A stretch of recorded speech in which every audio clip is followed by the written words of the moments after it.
What's up, YouTube? Back with another video, and today I wanted to talk about the $250,000 MyTeam tournament in 2K19. More specifically, what should be addressed in order to make the experience more enjoyable for the players, and to also find out who the best player really is and not who the best cheeser really is. So let's get into it. So 2K, like a lot of other games, are getting into competitive esports, and for 2K it all started with Pro-Am in 2K16 when they had the $250,000 tournament, and then eventually came the 2K E-League. And I always wondered why they haven't done anything for like the single player modes. I know in 2K14 they had the whole Virgin Gaming thing, which is pretty fun, but I wanted something like how Madden, they have the Madden Challenge, which is based around Madden Ultimate Team, and you know, the players, they play through the tournaments and the brackets and all that, then eventually somebody wins $250,000. And even like way back, like 10 years ago, Madden had a show on ESPN called Madden Nation, and it was like 8-10 people on like some tour bus, and like they just play Madden against each other, and then like if you lose you get kicked off the bus, and then someone else gets on the bus, and then they go through like a bunch of cities, and eventually somebody wins. So I always wondered why 2K never had anything like that, and so when I heard about this MyTeam tournament, it kind of piqued my interest. But I also thought about things that need to be addressed, and I'm only going to talk about the first 3 things that pop into my head that have nothing to do with like the servers or like the core gameplay mechanics. The first thing I thought about was they should player lock positions, meaning whatever the position is on their player card is the position that they should play. I've been playing MyTeam since it came out in 2K13, and throughout the years I've seen LeBron at point guard, Durant, T-Mac, Giannis, Kobe, Jordan, Kawhi Leonard, and in 2K18 it just got ridiculous, and it's at the point where it needs to stop. Now, is it cheese? I don't know. Some people think it is, some people think it's not, but me personally, I don't like it, and to me, it doesn't help the game because it makes it so where every player that's under 6'5" is pretty much unplayable, and those are some of the most fun and game-changing players to play with sometimes. Another thing I thought about was they need to have a salary cap, because if you don't, everyone would just have the same 99 overall team and there will be no diversity within the mode.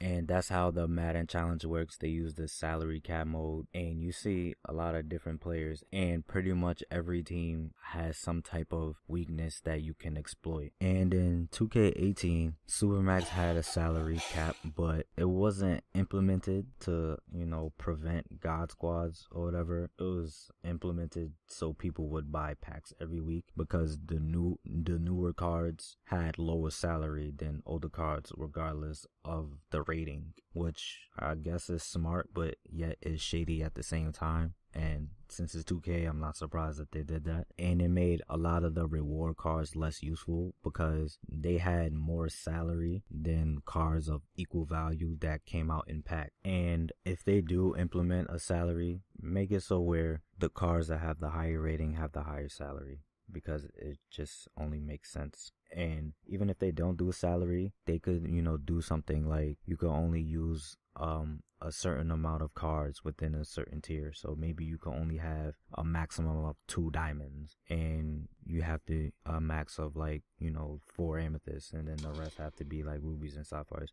or whatever, or you know, something like that. This will bring a lot more diversity and make the mode less pay to win. And the last thing I thought about was stop giving cards badges and attributes that they don't really deserve. The last 2 years in MyTeam, cards stopped feeling unique and they started feeling more and more of the same. Like the first couple years when MyTeam came out, someone like Steph Curry was unique because there wasn't a lot of players in the game who had the shooting attributes like him, and the hot zones and the badges like him. So having him on your team gave you the ability to shoot from anywhere, but you had to live with the fact that he was a bad defender. You look at other players like Russell Westbrook, Derrick Rose, John Wall. They were athletic and they were fast and they could finish at the rim, but you had to live with the fact that they weren't gonna space the floor for you. Even someone like Magic Johnson, he was tall, he could post smaller guards, he could play make and defend well, but you had to live with the fact that he wasn't gonna really space the floor for you neither. And he wasn't super fast or super athletic neither. But that's what made cards unique. There was a lot of, give and take. Nowadays, it's like, what's the point of even having Steph Curry when you can get a Russell Westbrook that has a 95-3 with Hall of Fame deep range deadeye and Hall of Fame minimalist range and the athleticism of Russell Westbrook? Like, what's the point of having someone like Klay Thompson, who's somebody else who deserves Hall of Fame limitless range and deep range deadeye? Why use someone like him when you could get someone like Paul George or Kawhi Leonard that has a 95 3-ball and the same Hall of Fame badges, and they significantly more athletic